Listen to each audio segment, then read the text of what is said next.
guest speaker is on the call. I'm sure that she doesn't need any introductions. But permit me to kindly introduce our guest speaker, Mrs. Eugenia Abu. Thank you so much, ma'am, for taking our time to join our webinar this month. It's my pleasure. I'm delighted to be here. Okay, so just brief housekeeping rules, please. Whilst she's speaking, if you have any questions or comments, you could kindly just use the chat room. I would read her profile and then share the screen for her to continue the session. Mrs. Eugenia Abu needs an introduction, like I had mentioned. She is one of Nigeria's frontline broadcast journalists, winning several awards in the field, including the prestigious NMA Best Newscaster Award of the year 1995. She's one of Nigeria's most recognizable faces. I'm sure that everyone on this call knows who she is. She anchored the NTA's flagship network news for 17 years and retired from active public service at the top of her career as executive director for programs, having served meritoriously for 34 years. She's currently a visiting consultant at Bingham University and a council member of Veritas University. She is also a judge at the National Multinational Teachers Awards and the OFAP Media Award. She has also served as she's currently a member of National Media Complaints Commission and a board member of the Savannah Center for Diplomacy, Democracy and Development, and she has also consulted for several national and international organizations. She is a multimedia strategist, a media consultant, an author, a columnist, and is a much sought after compere and high-level moderator and facilitator, both within the country and abroad. She was also the compere at the inauguration of President Yar'Adua and President Jonathan. She compared the inaugural dinner of President Buhari, also anchored the 2023 Presidential Inaugural Lecture and Presidential Inaugural Ball for President Tinubu. She is the Managing Director / CEO of the Eugenia Abu Media. As a media consultant, she has consulted with several organizations, including United Nations Women, ILO, ECOWAS, NESG, and Trust TV, amongst others. Thank you so much, ma'am, for taking our time to join our webinar this month. We are super delighted to have you. I'm absolutely delighted to be here. Thank you so very much, Idris. And hello, everyone. Good morning from Abuja. The topic that we're going to be speaking to this morning is the dynamics of access and influence, networking and relationship building. A lot of times, most persons tend to think that they don't require building relationships. They don't require learning access. They don't require understanding the importance of influence and networking. And I think it's a much needed area of field in order for us to build together the nation which we call our own, and to also reach out to other nations through these dynamics. So I'm going to talk about it because I believe that influence is the new power. If you have influence, you can create a brand. And this is about how you can build influence without necessarily lying down and crawling, how to build influence by being ethical, and how to manage relationships that can be mutually beneficial. So my talk today is twofold, right? Let's start with the first one, the dynamics of access and influence, networking and relationship building. So I usually use an analogy to discuss this. I use my telephone as a prop because your telephone really is your networking tool. You have names of people you know, names of people you just met, people you would like to keep a relationship with, people you want to reach out to for many things, including some of them are mentoring you remotely, some of them are people you need to enhance your profession, some of them you need to journey together. And so I use my phone as a prop because I'm that person whose phone is always getting missing. And because I lose my phones a lot, this would be in the past, I'm much better now.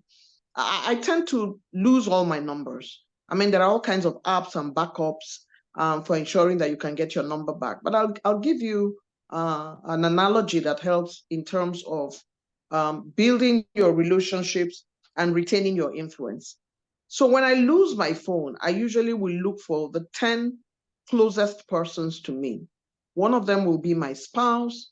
The second one will be my friend who is close to me, 2 or 3, my siblings, my in-laws, colleagues in the office, whose numbers I have anyway. All right. So if I have their numbers anyway, it means I can reach them.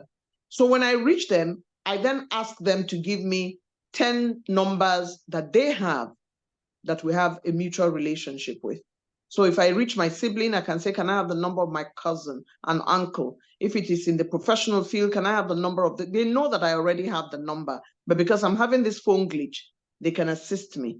So when you multiply 10 people giving you 10 numbers, you have received 100 numbers you lost already, almost at the drop of a hat. All right. When you do that, you're expanding that base. And from that 100, you can still get some more. All right. So because of that, I understand that I've lost a lot of numbers, including a cognoscenti, VIP, family and friends, and I retrieve them by this simple relationship building style. Human beings are important to each other. Note that relationship building is an important asset, both within your personal space and your office space. Let us return to the telephone issue. That telephone tells me how you can build a relationship from another relationship. So that analogy tells you that once you have one person in your door, you can also build a relationship through that person by leveraging on that person's relationship. All right. So for most of the time, how are you deploying your assets? Who do you know that knows someone else? How are you using that to your advantage? How are you using that to mentor yourself? I teach at Bingham University. I teach specialized reporting, international broadcasting, as well as documentary production on TV and radio. In specialized reporting, which is a niche reporting, in other words, you cover aviation, you cover health or education, the specialized reporter recognizes that his greatest asset are his sources. So if you're covering aviation, you don't know the man who is in charge of the airport in Abuja. You don't know the managing director of FAN or his staff in Abuja. Then what have you done? You need to cultivate those people so that when you run to them and there's an issue, you can immediately get information. It's the same thing with building relationships. You must have those relationships you water. You must not let them dry up, because you can't come to a relationship and be asking when you are now in trouble how that person can help you if you haven't been in touch with them for years. So if the news reporter in aviation has built and cultivated a relationship over the years, it means that if he goes to the airport and there's a problem, he, more than any other reporter, or she, more than any other reporter, can get information faster than other people because they have built a relationship. It leads us to the next big question in the office space. Who can I learn from and work with to build a relationship? We are now talking inter-office relationship. Every professional needs strong business relationship to be successful. These are relationships you build with colleagues, your peers, and other stakeholders. Relationships are often built for a common goal, for the benefit of companies and organizations. And if you build good relationships, it helps in growing and maintaining professional relationships. And this not only assists you in job searches, but when you are also looking to grow in your organization. It also brings a sense of satisfaction and joy in your career. In furthering good relationships in your space, here are some tips. Number 1, adjust your mindset. Mix, mingle, show concern outside work, and be kind and friendly. People help people they like, and they promote people they like. People who are likable. Only recently I spoke to a cousin of mine, and she said to me, what helps you to move forward in any organization? It's talent and professionalism, it's people, and it's technology. So if you have talent and professionalism, and you have technology and you don't have people, you really haven't built yourself, because people are an asset. And as we go into the younger generation, it seems to me that they think that people are not important. You have technology, you have talent, you have professionalism. People are important. Stop by. Check how your boss is doing every once in a while. Go to where they are doing naming ceremony of a colleague's son. Go to weddings of your colleagues. Don't say it doesn't concern me. And so, staying with examples, I went to rescue another younger cousin in an office space. Her boss, his wife, had had a baby, and everybody from the office had gone to visit. She didn't think it was her business, so she did not go. And then she got into trouble and got suspended. And I was invited to help. And when I went to see her director general, he said to me, he remembered 6 months ago, my wife had a baby. Do you know that your cousin didn't come to visit? Everybody else from the office came. So these things are important. Nobody is asking you to lie down for your boss to walk all over you. But make sure you are counted amongst those that are likable, friendly, building relationships, being warm. It only helps. It doesn't minus. Ask questions about people from a genuine place. Number 2, not just how are you, without waiting for an answer. And again, staying with examples, I had a dear friend who suffered depression. And when she was giving a lecture one day and I was sitting in the hall, she then said that she was looking for somebody to say, how are you, and stop, so that she can tell them that she wasn't doing well. But people were walking past her. When they ask her, how are you, they don't stop to find out whether she says she's fine or she's not. And she so yearned for somebody to stop. So that's important. No, don't say, how are you, and not wait for an answer, right? Personal relationships are very important, not just work-related ones. I teach stakeholder mapping to students of mass communication in the university, and I'll share a little bit of that. Stakeholder mapping means if you're trying to access someone, how do you access them? And I often use Two-Face, the award-winning musician, as an example. So Two-Face is in the center. You draw an arrow around the circle where Two-Face is, and you try to find out if you were given an assignment to access Two-Face for a report. Simple assignment. Who are you going to map around Two-Face? And usually it will be, my students will say, well, his mother. How do you access his mother? Oh, I have a cousin who knows the mother's sister. How do you access anything else? Oh, we know a friend who knows his baba. Oh, we know. That's how stakeholder mapping is done. And through these various means, you can reach that person. You can do it in your personal life. You can do it in your professional life. So you try your best to see how you can access Two-Face. And then you continue to do stakeholder mapping for different people. Practice it so that when you need to do stakeholder mapping for someone you really need to access, you can succeed. How would you access people using those they know to bring them closer to you?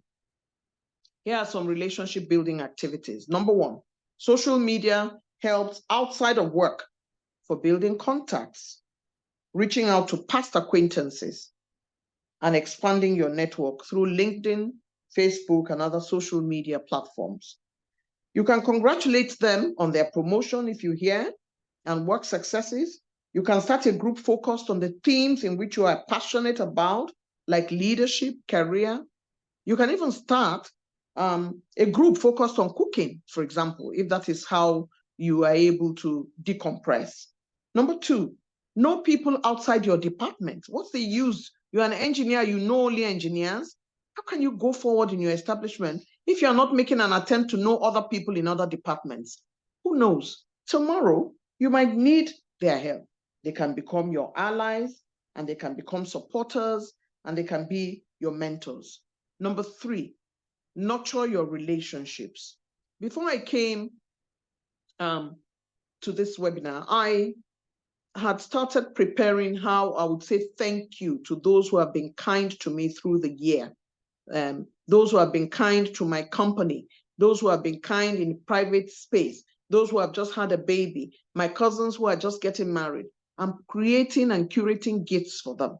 And it doesn't have to be anything big. It just shows that you're thinking about them. And it's important for you to nurture your relationships and water them.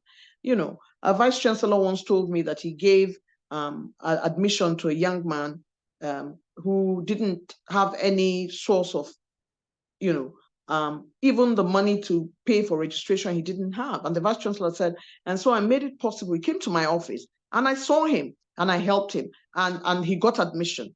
He said, Madam, the next time he came to see me was when he was in his final year doing his exams. And the reason he came to see me was because he wanted me to help him by posting him to a place for his youth service that would be good. And I said to him, get out of my office. The last time I saw you was 3-4 years ago when you wanted admission. We do not nurture our relationships. We take them for granted. And that can always come back to haunt you. So you must nurture your relationship because it's important to do that. How do I build my relationships? For a long time, I would always save for a short course. I would always save for me to go and get training, even if my organization doesn't send me. It's added value. And then I will then go to those courses. And inside those courses, I now have classmates. I have a new network. I'm building new relationships and adding up to my relationships. Number 2, your complimentary cards are very important. Your call card and how you give them to people. Check out how Japanese give the call card. You are giving all of yourself. So you're using both your hands to pass your complimentary card. Don't just toss it around. That is all of yourself. Number 3, flying, traveling. I love to travel. Who am I sitting with? What does he do? He might even just be a mechanic, a top of the range mechanic. Now I know a mechanic who can fix my car. It can be somebody who is in the fashion world. I like nice clothes. So I have now built another relationship. So flying and traveling, who is sitting beside you? Social events. I go to most of my relative social events, weddings, birthdays, children, except I cannot make it. And I show up carrying some water, at least 6 packs of water if I can afford it, 2 if you can't afford 6.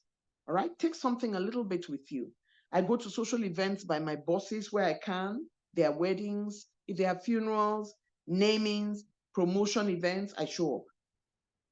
Number 5, and this is how I build my relationship. Gift giving is a relationship glue. It can be just a hand fan. Give somebody something to remember you by. And then if you cultivate that, it becomes a habit. Give 6 yams to a neighbor who has been kind.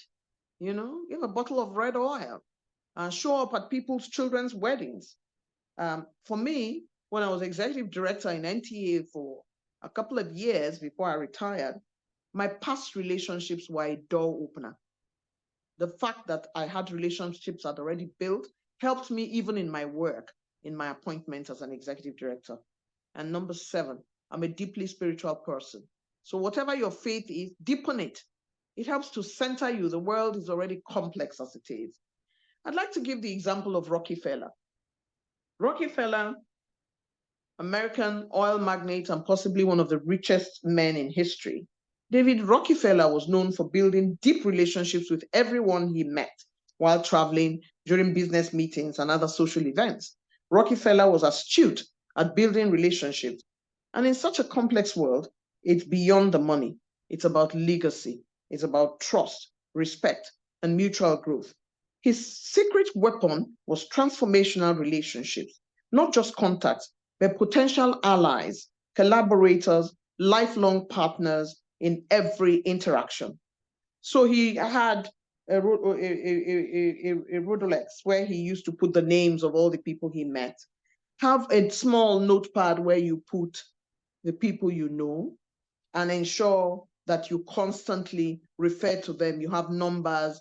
I mean, technology can fail you and all your phone can crash, but I always keep a small notebook. It helps me to keep my eye on who is where, what they're doing now, build a network, Successful leaders understand the power of human connection. You'd never believe, but Napoleon Bonaparte, even though he doesn't go down very well in history, he goes down as such an autocratic leader. He knew everybody in his army very well. He knew them well. He cultivated them. Bill Clinton is a man of the people. He knew a lot of people and built quite a number of relationships. Former head of state, General Babangida, will remember the name of the reporter who was pregnant and went away on maternity leave. And when she comes back, he surprises her with something like, have you had the baby? What did you have? And that reporter is thinking, how can the president know my name? But General Babangida is like that. He knew how to build bridges, keep relationships, remember people's names and faces. And so is Barack Obama. Here are Rockefeller's relational techniques, and you might want to go and read up on Rockefeller. He maintained a detailed contact, number one. Number two, he had consistent follow-up. He had handwritten notes. Number three, he was a good listener. He was an active listener. There's something somebody will say that might, nudge you to remember him tomorrow as a person you need for something. So don't be talking all the time when you meet somebody for the first time. Pay attention to what they're saying. Rockefeller had unparalleled listening skills and great reminders, and like a Rolodex. I think I may have called it the wrong way the other time. It's a Rolodex. A Rolodex is an organizational tool used to share contact information. He had handwritten notes about the people he met, what they liked, what they said, where their children were, and he would follow up. Networking. Make networking work for you. Have your call card ready. Attend events that yield. Get to know those you work with and people you meet at conferences. Stay in touch. Access and influence. Relationship building is about authenticity, intimacy, trust, and mutual support. While networking is about expanding professional networks and making strategic connections. It is relationship building that, among other things, helps with access and networking. Networking often yields mutual benefits for both parties, building connections. And it's important, what are you bringing to the table? Don't go and network and be the one that is just taking. You are taking and taking. You are not giving anything. What are you bringing to the table? Creating access includes doing the following. Number one, get your foot in the door. All right? You've met someone, he gave you an appointment, then you failed to show up. That's terrible. We tend to be casual about those things. Get your foot in the door. If you have an opportunity, use it, but don't overdo it.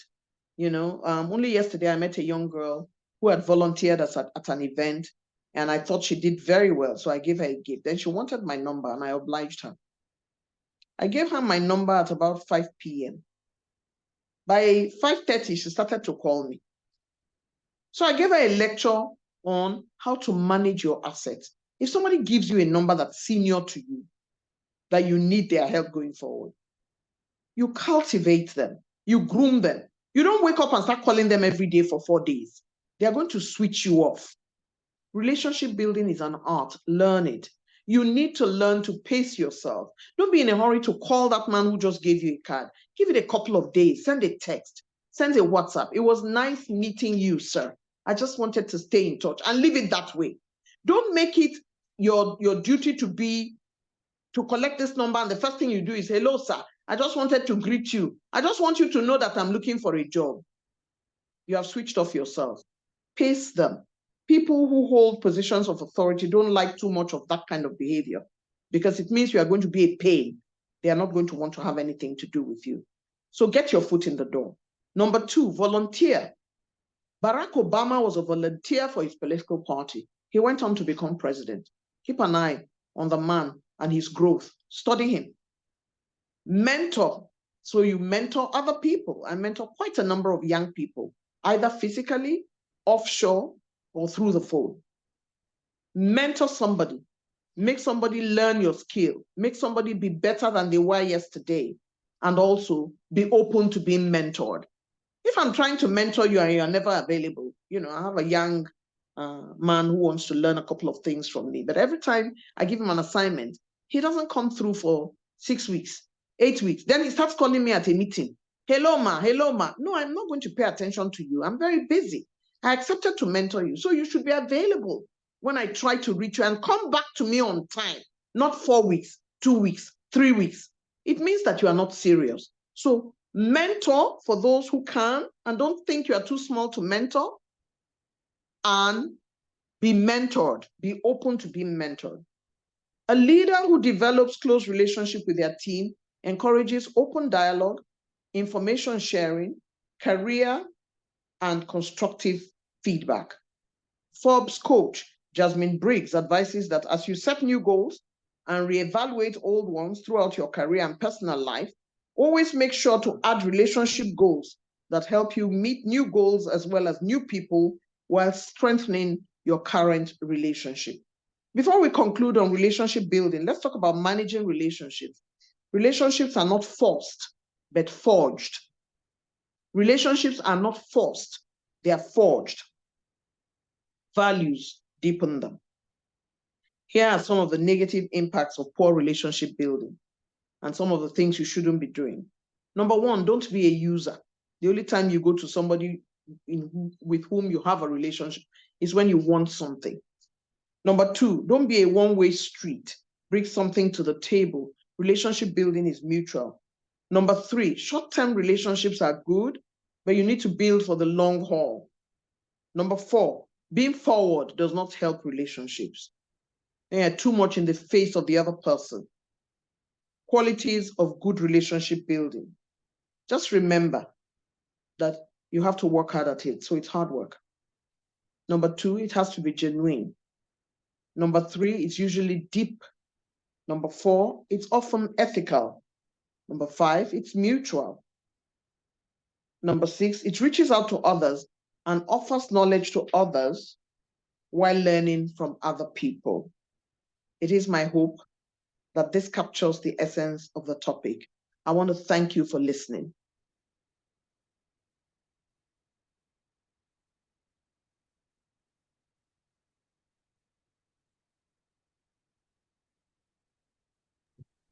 Thank you so much, Ma. Thank you so much, Ma. This is an absolute masterclass on building relationships, networking, access, and how do you manage access within both our personal and professional spaces. Thank you so much. I don't know if anyone has questions that they want to ask. You can easily share the questions in the chat room, and obviously Mrs. Abu would respond to you in a brief moment. But I don't know if you have any questions.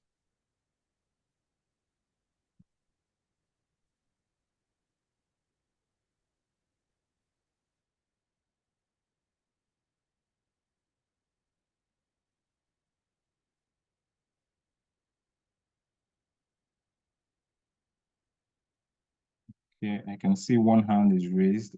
If you have a question, could you please put it in the chat room so I can go through your question?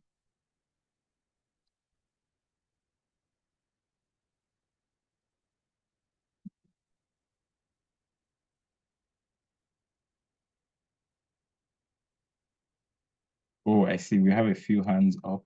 Please type your questions just so we can read through all the questions and then we can have a proper order, please. Sean, can you hear me?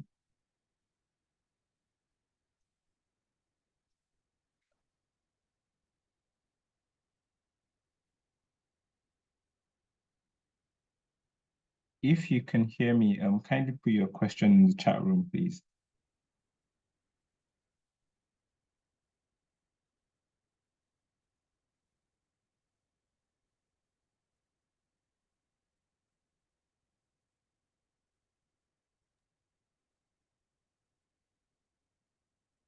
Okay. Okay.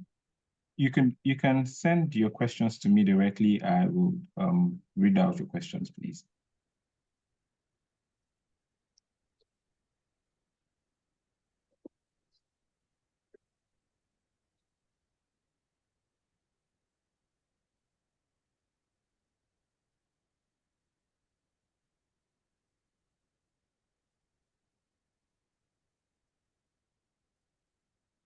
Okay. Okay, please, can we have the slides? 1 second, any other question? That's intellectual property of Mrs. Abu that you are looking to just get for free.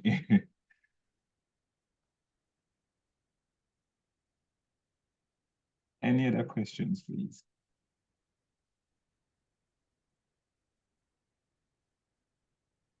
you can send me a message and I'll definitely read it out. But the thinking again, like Mrs. Abu just said, for example, you can't completely assume again with this case that you might possibly get slides. So I assume that you could have been taking notes, writing the tips down as she was mentioning them. I know I did because obviously there are too many gems that she had shared. But please, again, for everyone on the call, please follow our social media pages. You see from time to time, we can share some of this as creatives, as tips for you to also go through. This video, this session is being recorded, so you can have you can rewatch this on NESG's YouTube page, as the case is. I don't know if you have more questions. Okay. Princess Ewa just mentioned, what's a key principle to managing mentor-mentee relationships, especially when your mentor is always so busy? Great question. I don't know if we will take, that's the first, we'll take more questions, then Mrs. Abu would respond to them. Or Ma, would you want to respond as each question drops? Well, if it's a bit on a slow run, I can be speaking to any of the questions that comes first. Okay, ma'am. So the first question is from Princess Ewa saying, what's a key principle to managing mentor-mentee relationship, especially when your mentor is always so busy? Okay. So yes, I hear that a lot also when I'm mentoring, and I have mentees who tend to think that I'm so busy that I can't pay them any attention, but it's not true. If I've committed to mentoring you and I'm a busy person, then you have to respect some boundaries. For example, you can't, as my mentee, be calling me at 1 a.m. That's ridiculous. You can't, because you think that's when you can get my attention. Or you suddenly see me typing at 1 a.m., then you think this is my best time to now speak to my mentor. You've crossed the line, especially if we had an agreement that you can only call me up till 11 p.m. and I'll take your call. All right? If we also enter this mentoring relationship, your best bet will be to say to your mentor, what is the best way you would want me to communicate with you? Do you want me to talk with you through WhatsApp? Do you want me to talk with you through text messages? And what time can I call you? What time is not good? You have to establish these ground rules very early on so she can tell you what she prefers, or he can tell you what they prefer. Number two, it's good for you to share your successes with your mentor. If you have gone and delivered a paper, for example, I have a lot of public speaking mentees when I teach the masterclass on public speaking. And so these mentees often would go and then do some great work, and they just want me to see it. So they share the videos. And usually I say to them, I'll see it when I can. It might take me 4 days, but I'm going to look at it and then I'm going to comment. Don't be in a hurry to say, I sent you a video, you haven't answered. I see it. A gentle reminder after about 3 days is a good time to say, please, ma, I sent you a video, I don't know if you've seen it, of my latest presentation. And I'm going to say, I see you, I'll come back to you on it. And I'll make time, no matter whether it's midnight, to say, I see you, you need to work on this, you need to work on this. I think you did a great job, but here are your gaps.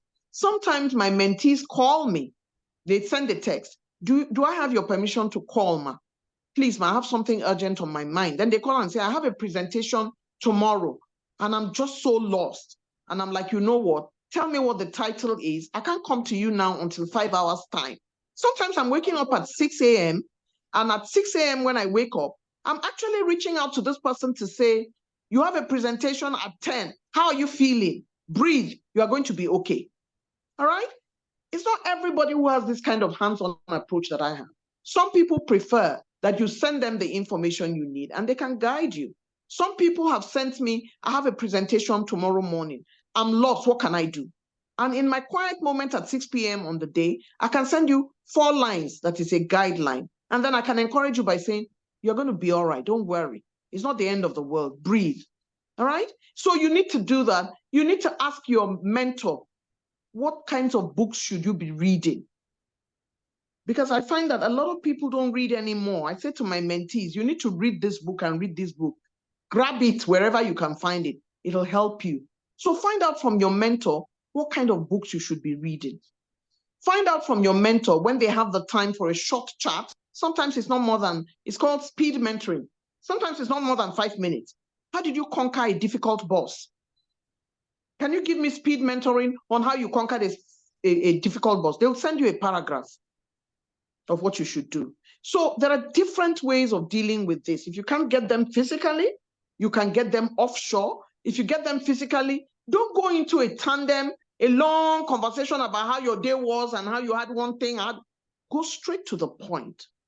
A lot of female British prime ministers used to mentor people. Theresa May gave speed mentoring to one chief executive female in Nigeria. And she told me it was only 5 minutes and it changed her life. Theresa May, former British prime minister. She went for a course and Theresa May was not yet a prime minister, but she was a leading lady in the UK.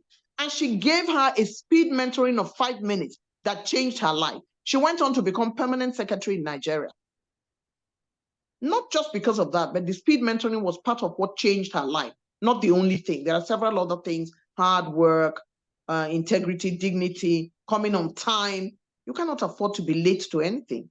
Come on time. Always helps. There you go. Thank you so much, Ma. There is another question here from Tolulope that she had asked, how does company culture impact networking and relationship building within an organization? Okay. How does company culture yes, impact networking and relationship building within an organization? Yes, that's a very important question, because a lot of people tend to take it for granted that they understand their workplace. You arrive, they give you a job, you have a JD, you follow your JD, you follow your boss, you do what is expected, but you don't even know what the company policy is. A lot of people don't read it. You know, while I was in NTA as an ED, I used to get coppers to come to my office who have been posted to me, and I asked them, what do we do in NTA? And they don't know. A lot of them didn't know what we did. So you need to know what your company policy is. And when you know what your company policy is, it then helps you to understand what the company culture is. There are things you are not allowed to do. If your company says you can't give a gift to your boss, then that is what it is. You cannot then say, oh, I just want to say thank you. No, you are not allowed to do that. You don't do it. But you can build a relationship by being pleasant. You can say hello to him if you find him in the corridor. Slow down. Good afternoon, sir. You know, I get pretty ticked off when people say to me, how was your night? What does that mean? You really want to know how my night was? That's such a stupid question. So you find a staff who says to the managing director, good afternoon, sir. Good morning, sir. How was your night? What does how was your night mean? You want to know how your MD's night was? Ridiculous. So there are certain company cultures that you must follow. When you follow them, it does not vacate relationship building. Just ensure that you are within bounds. For me, that's important. Learn your company culture, stay within bounds, and yet you can still build relationship. You can still network within those bounds. Thank you so much, Ma. There is another question here from Nana Abu. She had mentioned she's a senior manager with KPMG. Thank you for the session, very insightful and engaging, and she can resonate. I didn't hear you. Can you hear me, Ma? Okay. So, yes, I can hear you now. Okay. So I was saying there's a question/comment here from Nana Abu. She said, thank you very much for an insightful and engaging session. She can resonate with a number of the comments and examples you had mentioned. My question is, how does one manage meaningful relationships that help to build one's career and just random relationship seeking to only benefit from you? That's a bit of a mouthful, but that's a question. I lost you there, so I didn't hear what you said. Network was freezing. Our question is, how does one manage meaningful relationships that helps to build one's career and just random relationships seeking to benefit only you? The question is a bit one. How do you manage meaningful relationships that helps build one's career? Yes, the second part of the question is not clear. And just random relationships that are seeking to benefit from you as a person alone. That's the question. But the first half is quite clear. How does one manage meaningful relationships that help to build one's career? I don't know. All right. You have to have Yeah. I understand the second half. Idris, I understand the second half. Okay, ma'am. So the first half is how do you build meaningful relationships? Everything I've said today is how to build it. Everything I've said today. Meaningful relationships to enhance your career. One of the things you must be is diplomatic. Is to also understand how to manage official spaces so you do not fall foul of officialdom. Some people, I've been in offices where a young lady is sitting down there. A superior officer walks into the office and the young lady doesn't deem it fit to leave the space. I will note you as a very disrespectful person if I have to say to you, an ED has entered an ED's office and you, a grade level 10 officer, is sitting down in the office because you are friends with the ED. It's disrespectful to both EDs. You should leave. Excuse me, sir, I'll come back when you are done. Excuse me, ma, let me leave for now. Don't remain seated there and think to yourself that that person is your friend. He's an ED, that's an official space. When you go to drink alcohol or go to drink juices outside the office, you can decide that this guy is my friend, I can play with him. But when you're in the official space, it's expected that you will conduct yourself. And when you conduct yourself, you're building meaningful relationships. When you're a frivolous person, every time you see your boss, you say, Ogami, Kilon Hap. You are taking him for granted amongst his peers. You shouldn't do that. Auntie, how now? When are we going to meet in that joint? That's rubbish. You can't talk to me like that. So in building meaningful relationships, ensure that you have a mentor within the system. Somebody you go to say, good afternoon, sir. I don't know if you mind me being mentored by you, sir. I've watched you, I've admired you from a very long distance, but I think you would be very good for me if I learned some of your qualities, sir. He will be so open to building a relationship with you that is meaningful. Again, what is the definition of meaningful for enhancing your career? I've had cause to say to a staff of mine when I was working in NTA that, no, you cannot ask that of me. And so they both walk into my office and one of them says, oh, we are going to have a promotion interview next week. I was wondering if there's anything you can tell me to help me. We're not even contemporaries. There are two other bosses of hers beneath me that you could have gone to go and ask those questions. One. Number two, she doesn't know, she has been on this grade level forever, whether there was anything I could do to make a difference. In other words, what you are saying to me is I should, when I get to the interview session, cook the books and favor you. I'm never going to give you a chance to visit me again because you just fell off the table. That's not how to build meaningful relationships. Meaningful relationships is, please, ma, as a woman, how did you manage to balance your home and the office? I've just started having children. If you could help me, I'll be quite happy to give you a 15-minute speed mentoring session on how I balanced home and office. So you can build meaningful relationships in office spaces that can enhance your career when you are not upfront and bullish about, please, madam, I want you to just help me by mentoring me so that they can promote me. That's ridiculous. It should be subtle. It should never be upfront in your face. All right? You can build it and the person would respect you. But when you're all over the place saying, you don't know I'm the friend to the ED, she's helping me. If you see the things me and her talk about, those things are also supposed to be discernment. You can't be talking about the relationship between you and your superior officer with others. Keep that in mind, that is a special relationship. And she would not want you to go and start blabbering about what she told you, how she got where she got to, how she managed herself, how she studied hard, how she took her. You are going to tell everybody. What is that? You are famsing. You want to show that you know her. It's wrong.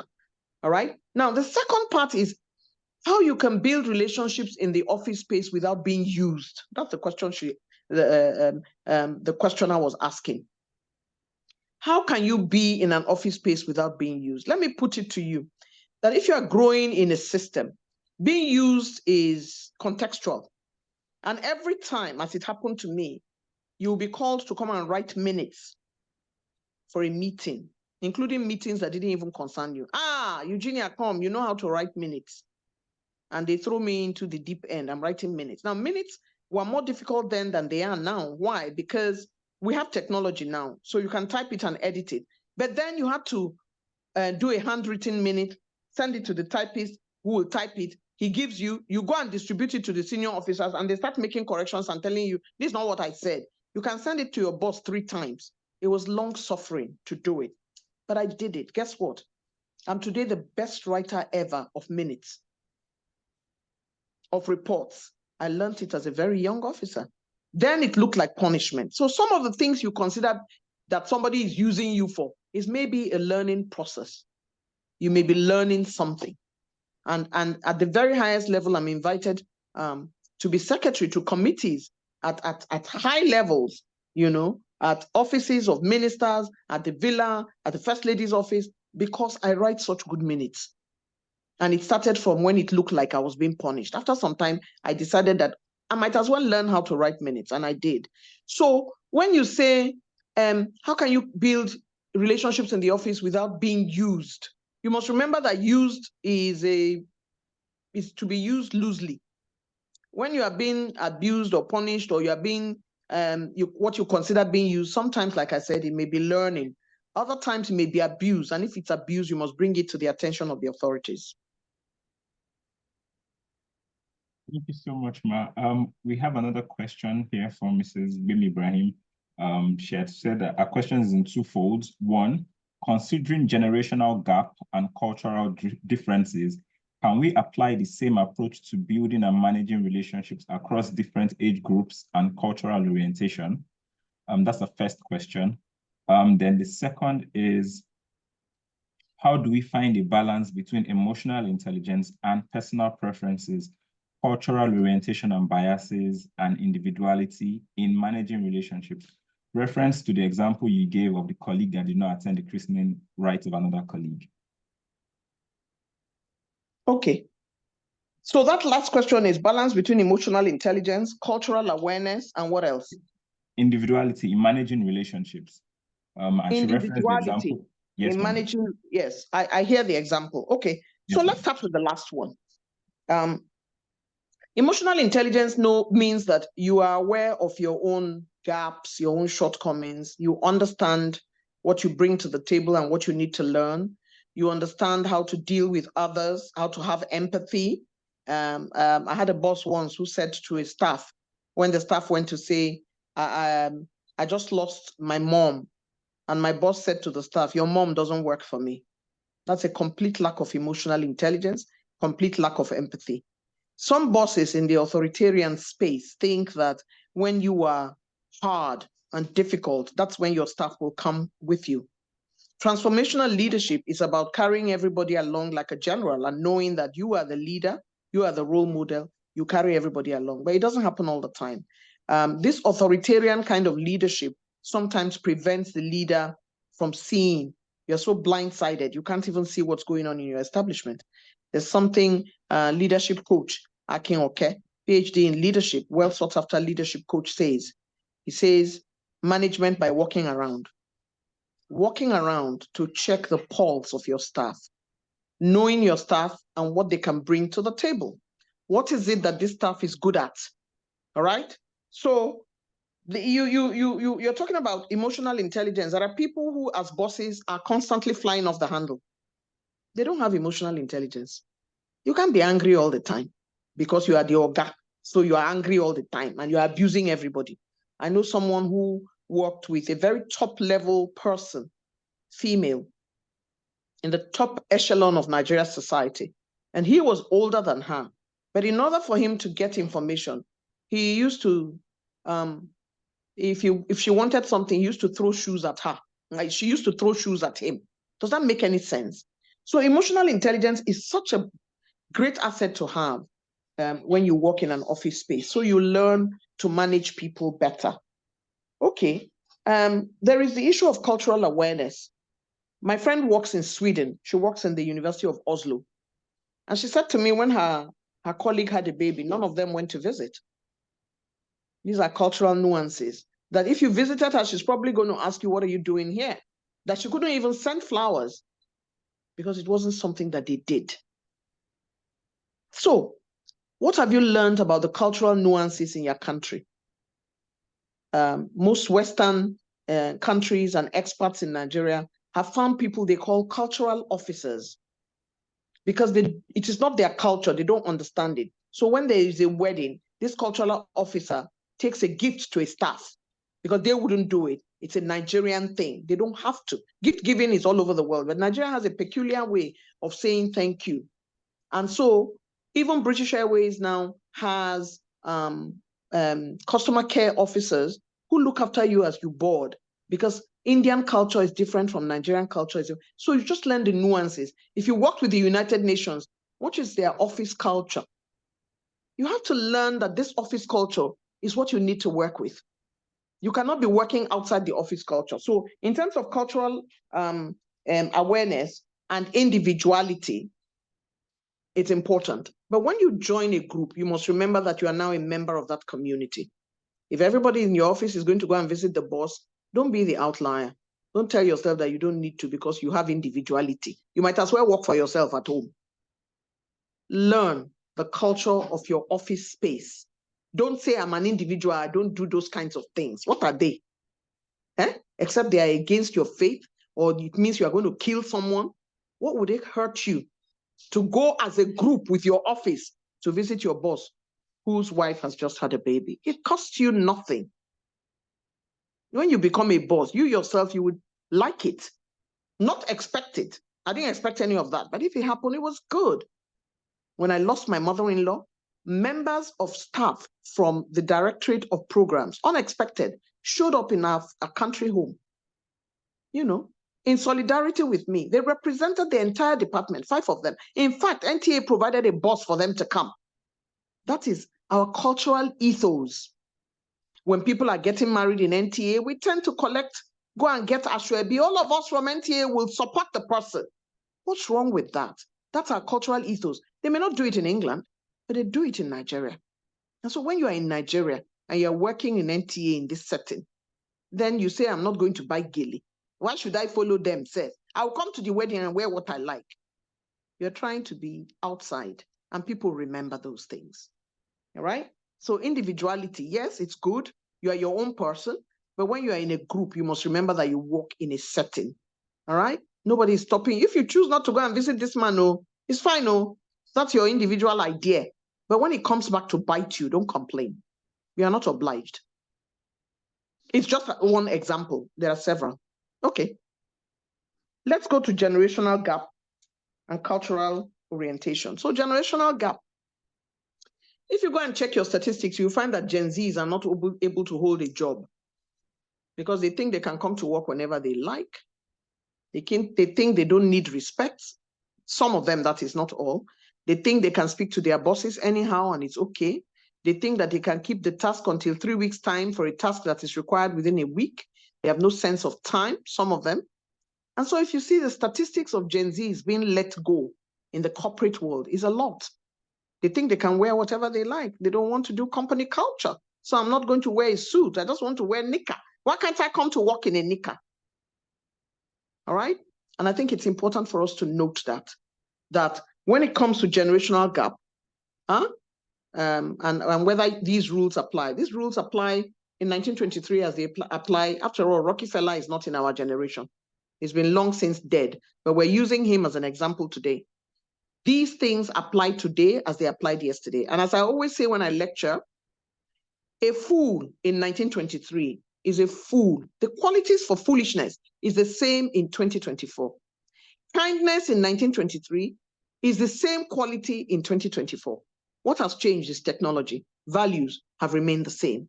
So generational gap does not change the fact that you are late to work. Lateness is about time. In 1923, if you came 10 minutes after your boss to a meeting, you are 10 minutes late. In 2024, exact same. I used to say to my staff when I was in active public service, if I'm chairing a meeting, you can't come 10 minutes after me. You have disrespected both the institution and myself. If you have to be late, call someone to let us know that you're going to be late. If you're not coming at all, let us know what your excuse is. We take it for granted. But you cannot arrive 10 minutes after me because what it means is that you are the one in charge. And you are not. And if I say you can't come in after I've arrived, and I typically arrive my meetings 15 minutes before time. So if you're a staff that is paying attention, you will arrive 20 minutes before time because you know I'm going to arrive and find you sitting down. It speaks volumes about who you are. when you're constantly late to a meeting.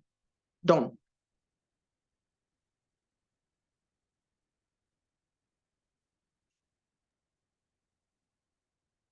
Okay. Thank you so much, Ma. We have 2 more questions. One more question from Nonye asking that she knows one of the tips of effective networking is always to be ready to give your pitch. Any advice on how to deliver a good pitch? Okay.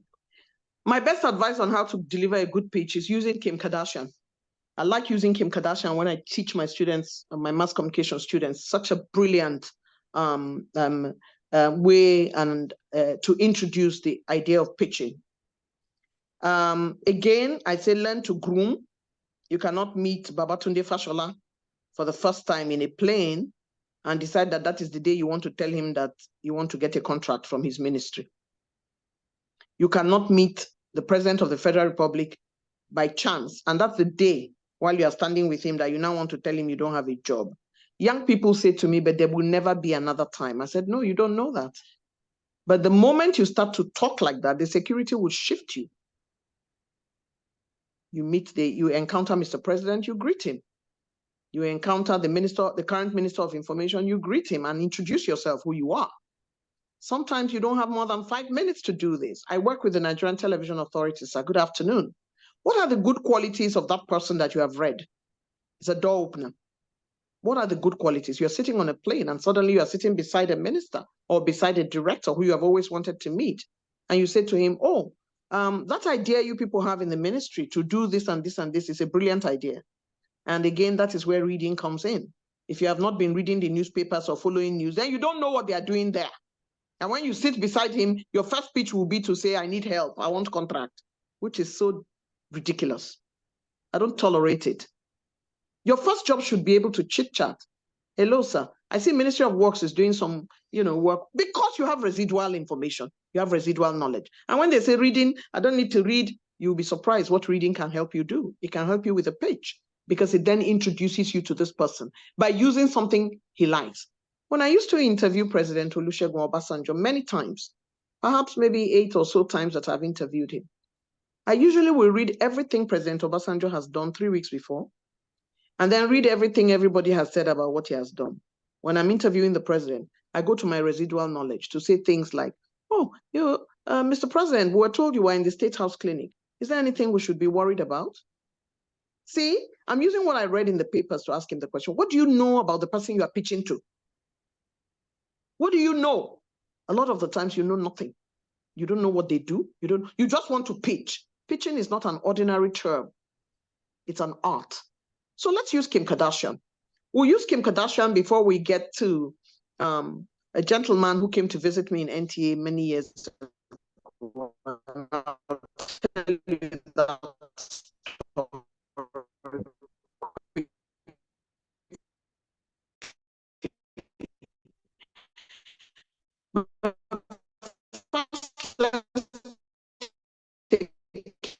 Kardashian.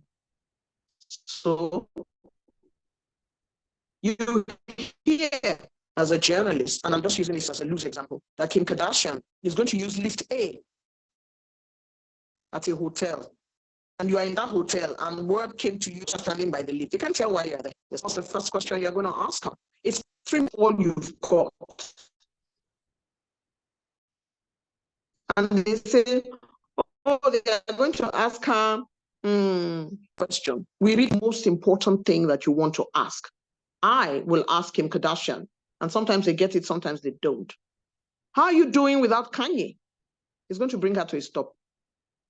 She's going to want to answer that question because a lot of people think she's still in love with him. Right? How's your new husband? That's a clinker. She's going to stop. What is the thing you are going to use as a pitch? That 1 is not offensive, 2, you have done your research, and 3 is current. You want to pitch. What do you sell? How is it useful to this person? Or you just want to pitch for pitching's sake?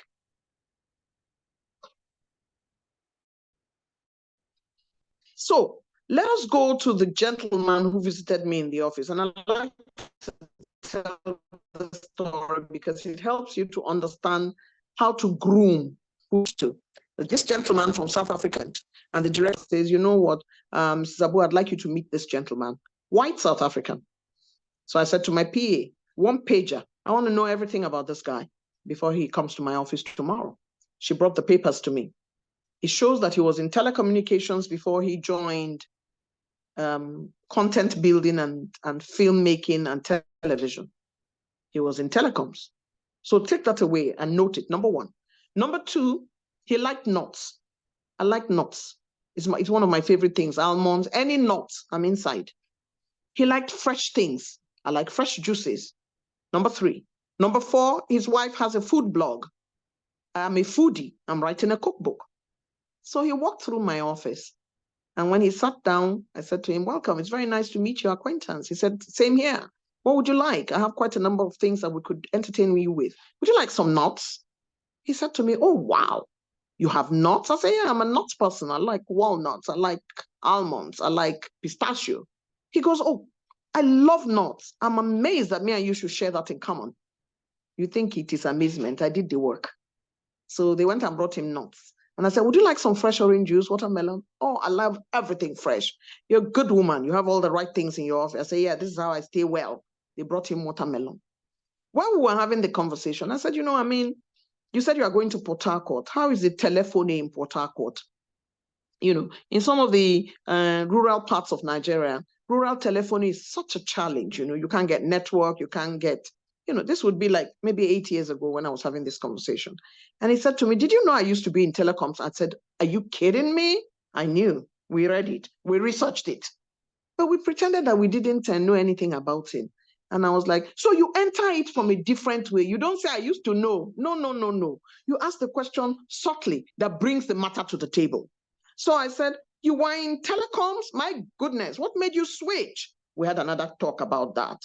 And then he said to me, I see you've written a couple of books. I said, yes, actually, can you believe I'm writing a third one? It's a cookery book. What? My wife has a food blog. I'm like, insane. My goodness. How insane that we should have so much in common. We did, but I'd studied him. Oh, I should give you the link to my wife's food blog. I said, well, when the book is ready, you'll get to know. We were hoping that he will give us a 50% for the content we were trying to buy. But guess what? My pitch using my research, getting to build a relationship through the door my PA had written about him, getting to know him, talking to him from a personal point of view, enabled him to give us 70% off rather than 50. Look at that. So in your pitching, you have to have your research. You have to know the person well. You have to know how many minutes you have. You have to keep it short. You have to cut out the flowers. Go straight to the point. You have to be pleasant. You have to be pleasant. Remember, you have to greet. Hello, good afternoon, sir. I was wondering if you have a few minutes, you know, when you put, if you have a few minutes, he's going to tell you he doesn't have. So you go straight to the point, but in a pleasant, diplomatic sort of way that will not make him switch you off. Pitching is an art. Done. My notepad is full because I've just been writing and writing. I'm glad. Thank you so much, Ma. Thank you so much, Ma. We have one more question here from Sean saying, how does a person provide value to a senior person, especially when there is no direct value to give them? Right. I like that question. How do you provide value when there's no direct value to give them?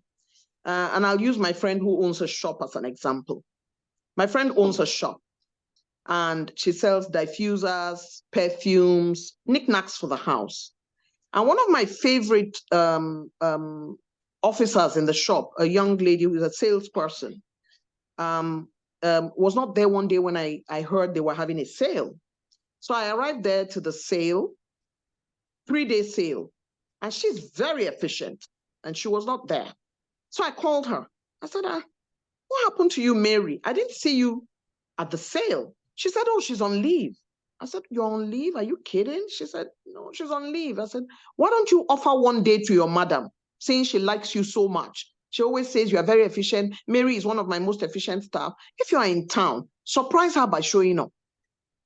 That's value. You show up when they don't expect you to show up. Let us assume that she's having, you've heard that she's unwell or he's unwell. and you stop by and you say, Oga, I heard that you were a bit under the weather. How are you feeling today, sir? He says, oh, it's very kind of you, Mary, to stop by to find out how I'm doing. I'm much better. He wouldn't forget. All right? You hear that this person has a travel. All right? Maybe she's traveling to the United States and, you're not even that close. Maybe you are maybe 2 persons away from her. And then you visit and you say, Madam, good afternoon, ma. I hear you are preparing to travel. Is there anything I can do for you? I mean, do you have any errands you believe I can run for you to reduce your stress? You'll be amazed. I have the tea I like is in one store in Abuja, and I'm so busy I can't even go and get the tea. Can you just collect me tea, biscuits, and so on? I've had a personal assistant once who said to me, when I said to her, could you stop by in a shop and just pick up some of the things that I put in my fridge? And she said to me, that's not her job description. As you already guessed, she didn't last very long with me. Because if you're a personal assistant, yes, you will do your job description in the office. Every once in a while, I might say, oh, I'm running late to pick up something from somewhere. Could you just drop by and pick it up for me? Every once in a while, you offer. Not that you go to our office every day to say, ma, what can I do for you? No, you heard she's traveling. You stop by. Good afternoon, ma. I'm sorry to bother you. I just wondered if I could take off your stress a little bit. If there's any errand you want me to run for you before your travel. She'll be amazed and she will not forget. All right? Somebody's child is sick. They say there's a child who is sick. You also have to be careful when you're offering value, not to cross into personal spaces. If somebody's child is sick, it may be personal to the family. You can't just go and say, can I go and visit your son in the hospital? No. If the office decides that they want to go, yeah. Otherwise, no. If you have a boss who is struggling with a report and she expresses it at a meeting, I've been struggling to finish this report. You people will not let me do my work. You might stop by and say, please, ma, is there anything I can help to ease the writing of that report? She might say no, or she might say yes. Be prepared for a couple of no's, but be ready for many yeses. Value. Value. It makes a difference. If you see them, I used to learn also to take the bullet for your boss. Once when I was reading network news, there were many mistakes on the news at 9 o'clock. And when I went to see my very senior boss, that's it, there are 2 bosses before him, and I don't attend the editorial meeting. He sent for me and he said, why did you make so many mistakes? And my boss that is ahead of me directly was there. And he was the one that caused the mistake. I don't know whether you understand. He was a little late. He didn't send the scripts on time. And so when the scripts came, to rehearse it in 5 minutes was hard. And so there were mistakes. I typically rehearse my scripts for 1 hour. And I had to rehearse some new scripts, like 4 or 5, which he didn't look at, and so there were mistakes. And so my big boss said to me, Eugenia, you're not like that. What happened? I said, I'm very sorry, sir. It will never happen again. The man who was responsible for the mistakes was standing there. Sometimes I wonder, some young officers would say, oh, guy, it's not me, it's this guy. You throw him under the bus. You've not added value. You can help your boss. You take the bullet for him. He will never forget. And when I say this, I don't mean the one that would kill you. I mean the one that is within the office space where you can absorb it. It won't kill you. I said to my bigger boss, sorry, sir, it won't happen again. And my other boss was very happy that I did not begin to name names at that point. You have to learn the diplomacy of the office. You have to learn the tricks of being an official. You have to know what your office culture says. You have to understand how you can bring value. And you have to understand how you shouldn't be the one being an obstacle, being disruptive, and destroying the very essence of your office. You shouldn't be the one that when you pass, everybody says, don't mind that one. She thinks she's hot. Don't come to the office on the back of the person who brought you there. She knows the chairman, so she's very unruly, or he's very disrespectful because the chairman is his uncle. That's not who you should be. You should be that person that brings value. You should be that person that says to your ED, please, ma, can I help you? I don't like people carrying my bag. So when you say to me, can I help you with your bag? I go, no, when I grow old, I want to carry it. But if I'm carrying a bundle of papers and I'm struggling into the lift and you walk past me like you didn't see me, you haven't brought value. There you go. Thank you, Ma. We keep getting many more questions. We'll take what we can. Yes, we'll take what we can within the time. Obviously, There is a question here from Jane. She says, "Thank you, Ma. It's great to tap from your wealth of knowledge, and you're a screen idol when she was a child." She said, "Please, how does one network or work around people who readily deflect gifts and tell you they don't accept bribes, despite one explaining that it's a gift?" She had a somewhat similar embarrassing experience. Yes, it has happened to me. I traveled, and my very senior officer, who, although had nothing to do with the trip, and I'm a gift giver. I give gifts all the time. It can be small, it can be a pen, it can be a notepad. It's just my DNA. You have to learn the lines. There are certain things you can't. There are certain people that if you give a gift to, it will seem like you are looking, especially if you are looking for something. Like, for example, if there's a promotion interview and you bring me a gift and you're amongst those I'm going to pretend over their promotion interview, I'm not going to accept it because it will seem like something else. But if you gave me a gift on my birthday, totally away from your promotion interview, I would accept it if you gave it in good faith. So I traveled and I came back and I felt that this woman had looked out for me in other ways, not just in several ways, and attends anything that I'm doing. So I brought her a perfume. And I was embarrassed when she said to me, "Leave it on the floor." She didn't collect it from my hand. She has said, "Put it on the ground." Those things can happen to you. You chest it and keep moving. It shouldn't change you. I had another boss who said to me, I went to do a job he permitted me to go and do. And when I finished the job, I brought some things for his wife. And he said his wife doesn't need it. You're always going to run into awkward situations like that. It shouldn't stop you from being kind. But then you have to measure who you are giving and why you are giving. End of year is a good time. If somebody had been kind to you in the office, Christmas is a good time. The person's birthday is a good time. But don't go and give somebody a gift when it is promotion time, because what you are saying is, just take this gift, just promote me, whether I'm good or not. Maybe the man should have promoted me. Now I gave him a gift. That's why senior officers don't collect things from people. Don't go and give a gift when you are facing a disciplinary panel. You're facing a panel, I'm on it, I'm chairman of the panel. Then you suddenly show up in my office with a perfume. I'm not going to accept it from you. Please, I want to be able to go there and say the truth. So I'm not going to collect your gift. So there are certain things you can't give people. If you have not cultivated the people enough, you can't just be giving gifts to somebody who you have not been greeting or who you have not even said hello to in the corridor. What is this gift for? So you need to be careful and measure it carefully and ensure that if you have 6 EDs and you're going to give gifts to the EDs, give all 6 if you can afford it at Christmas.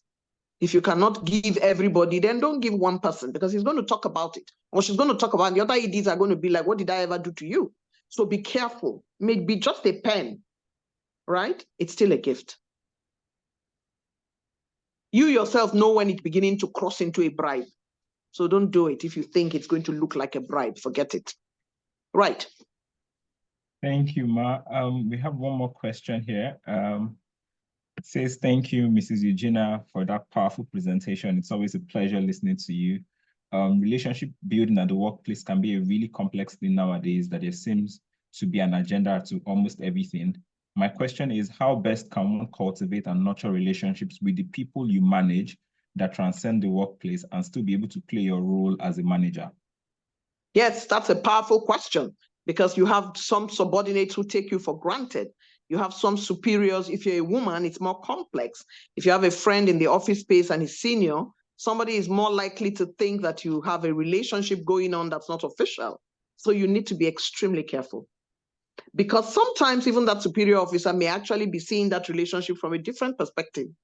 It's time to play ice and walk away because if he is thinking that, oh, this relationship is going to lead to something bigger, to some love relationship, you better start running. If that's what he's thinking and that's what you are not, that's not what you are thinking. So that's a challenge for women, especially in the workspace, where a colleague, a superior officer thinks something else is going on other than friendship. Then you have to cool it. You have to ice it. And you have to now stop playing those plays you play with them that give them the wrong impression. So that's one. Number 2, when you have subordinates, you have to be firm. and yet you have to be flexible. You can't have subordinates and ask them and tell them things like, you know, like I said, one of my bosses, when the mother of a staff died, said, why are you telling me this thing, but your mother doesn't work for me? That's unkind. Managing your subordinates, they must know who is in charge. You have to have emotional intelligence. You have to have political quotient and IQ, intelligence quotients, to assess your staff, to know the one that is likely to take you for granted, but to deal with everybody on an equal footing and to try to pull them out to find out what's going on in their lives, because sometimes what's going on in their private lives can affect their office lives. You may have a very rude staff, put them in their place, query them if you have to, give them a chance to explain first, and if they continue in that trajectory, query them. I'm often known as a process person within NTA because I believe that if you have something you need to do, please put it in writing to me if it's not informal. And let's deal with it from the paperwork. Do not suffer fools gladly. You are in charge. But do not be that authoritative boss who nobody can approach. You should be approachable, but they should also know who the boss is. Because sometimes younger officers tend to think they can walk all over you. And if you're not firm, they'll bury you alive. You need to ensure that they know who is in charge. You need to remind them through memos, through queries, if you have to give, through commendations. You see, I've built it up together, both good and bad, that you are in charge. You give the commendation. Somebody did very well. Use that person as an example to tell others, this is how I want you to behave. And if somebody is constantly ridiculously late, ridiculously rude, put them in their place in writing. Don't be wasting your time all the time trying to explain yourself to people that you see this girl. Don't let it be the office talk. I teach leadership at the Africa Center for Leadership Studies. And what I do is I ensure that I teach a particular course called What It Takes to Be a CEO. Be in charge. Don't be that boss who starts crying in front of your staff because you are upset. Women tend to be like that. Don't cry in front of them. Hold your pain. When you get to your office, shed a few tears if you're annoyed. When you come out like a bull and show them who is in charge. But be empathetic and learn that your staff can have issues, can have challenges. And under those circumstances, you can pull them in, but still let them know that, listen, I'm pulling you in because of your personal problem. You still have not finished the report. I need that report. I'll give you 1 more week because of your personal problem. But don't let them get away with murder and walk all over you and be disrespectful. No, no, no, no, no. It's unacceptable. I don't accept it. But I will play with you. When it's time for work, we face it. There you go. Thank you, Ma. One more question, which I think we don't have any more questions now. This person is saying, thank you, Ma, for the inspiring takes. He wants to ask, how can one break through an inaccessible and rigid mentor? I have tried all the tricks in the books and still no access. Is there a code for getting through? Okay, it depends on who decided that this person is a mentor. The fact that the person is superior to you in the office does not necessarily make them a mentor. There are bad bosses, accept, very bad, who half the times is basically lack of emotional intelligence. They're going through something and they carry it over into the office and they become mean-spirited people. Mean-spirited. I'll give you an example of a boss of mine once. I went to see her, and when I finished, I met another staff who's junior to me outside her office. And I said to the young lady, what exactly are you doing here? She came to see Madame. I said, I met you here, and I'm told you've been here for 2 hours. What is it? She said her father is quite ill, and she would like to go and visit with him, and the entire family is being called home. So I said, oh, wow. I went into my boss's office and said to her, this young lady is waiting to see you. She's waited quite a bit. She said, I will see her when I finish what I'm doing. So I left. Now, as a boss, when they tell you somebody, my door was pretty much open because you don't know what people are going through. And if they say this young lady has been waiting for 2 hours, if it's 2 minutes, give her time to tell you what the problem is. Don't keep her waiting for 4. So she practically sat there. And when I came back at 5, from 2 when I saw her, she was still there. As it so happened, the boss finally saw her at 5:30, by which time the planes going to her part of the world in Nigeria were done. So there were no more planes going. So she couldn't go and see her father. When the entire family went, he was ill, as I said. When she took the plane the following day after getting all she wanted was permission to go see her sick father. By the time she took the plane and flew into the city the following day, her father had died. All right? Some people think that extra toughness is what makes a boss. There's a difference between a boss and a leader. A leader carries their people along. A boss is an authoritarian person unto themselves. And so I ask a question. How did this person become your mentor? Is it because they are superior to you? And what would you want from them? Because these questions are germane. What do you want from this person who you say is a mentor? Did you both agree that this person will mentor you? Or you are being mentored by this person offshore? Of course, you don't want to be like them when you grow up if they are inaccessible. However, what do you want from them? 2, who decided that the person is your mentor? Like I said, you can have a boss who's not your mentor. They're just your boss. They're just your superiors in the office. And so that question she has asked me now, my mentor is inaccessible. I've tried all the tricks in the world. I can't crack through her or through him. I want to know the answer. Is this person your mentor because you both agreed, or you chose this person, or this person is your boss? That's the only way I can answer that question. If the person is still online, let them respond quickly, and then we can answer the question. Is this person your boss? What do you need to see them for? Are they your mentor based on mutual agreement, or they are a mentor because you choose them as mentor? You know, you can be mentored by Oprah Winfrey. In Nigeria, you're mentored by everything she does. So you can have a mentor that doesn't even know she's mentoring you, like that.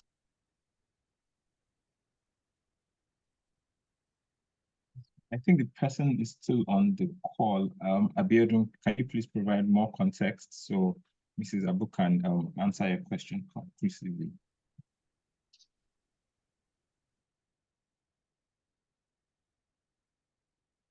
Because you see, a boss can become difficult if they think the reason you want to see them or be mentored by them is to enhance yourself in a way that is not official.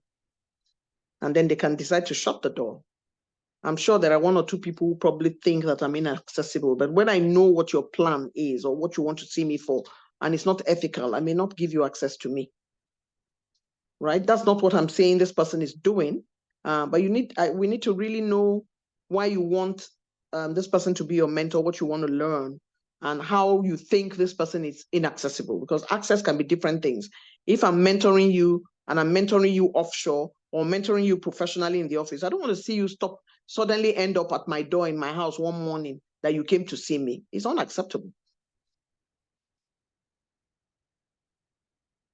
So we can walk the tricks of how to access this person offline when we are off. Idris, you can share this person's details and we can talk about it. So let's move on. One more person had sent another question. At this point, I think you do not want Mrs. Abu to go. So the person that said, for introverts, the idea of networking can feel overwhelming.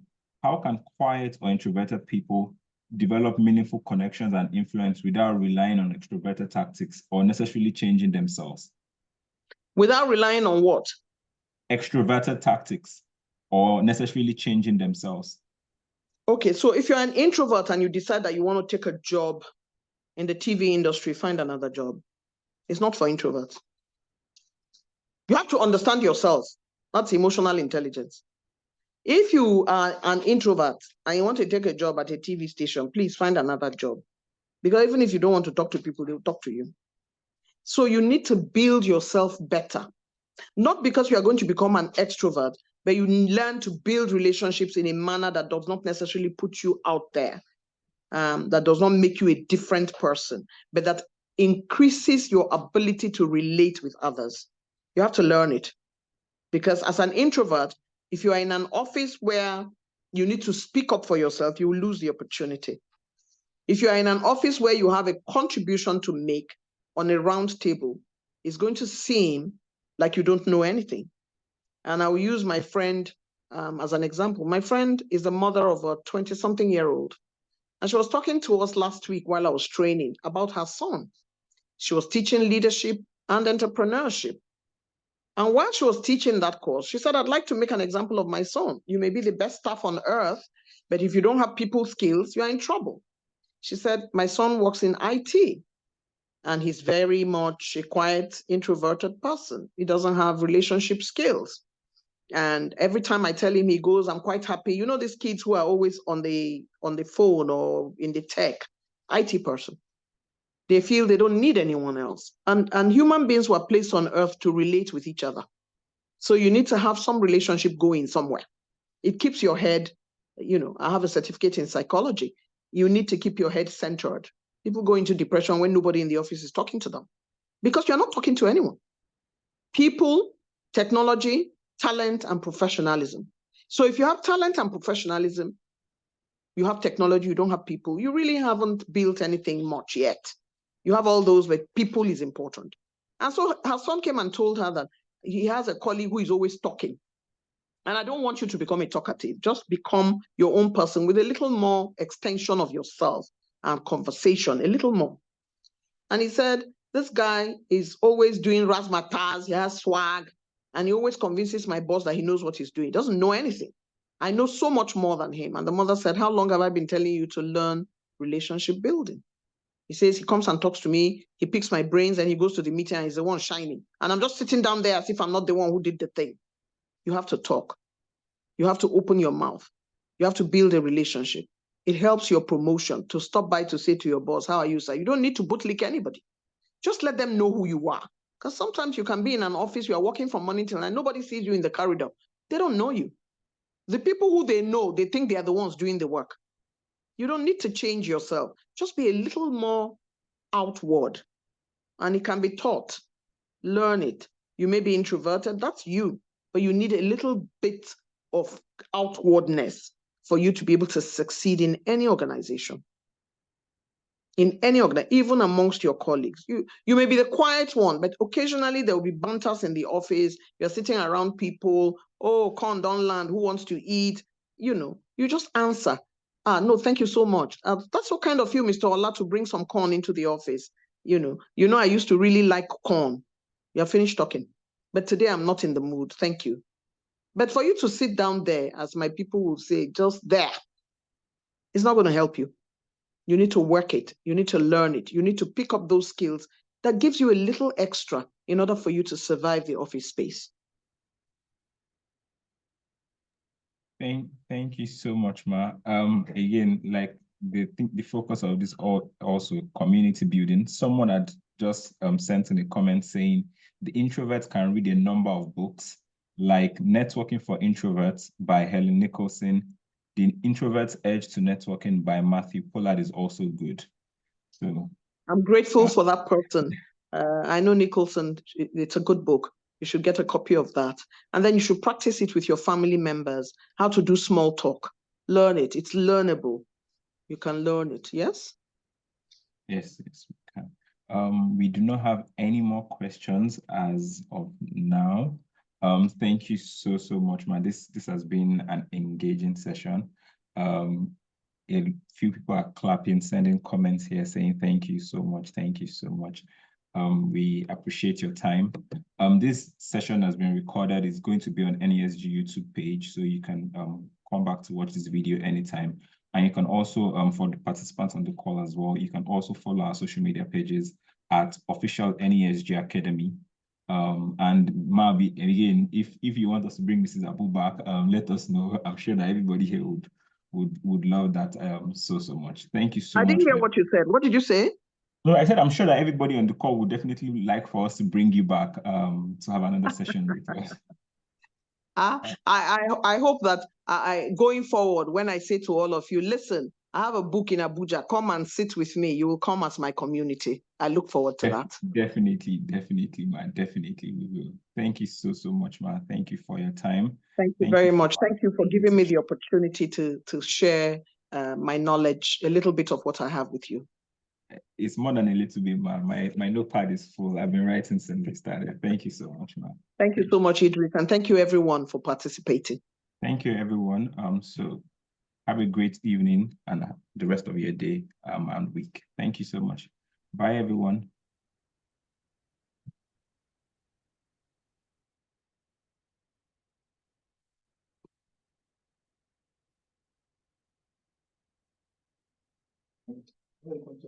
Now reflex. The man say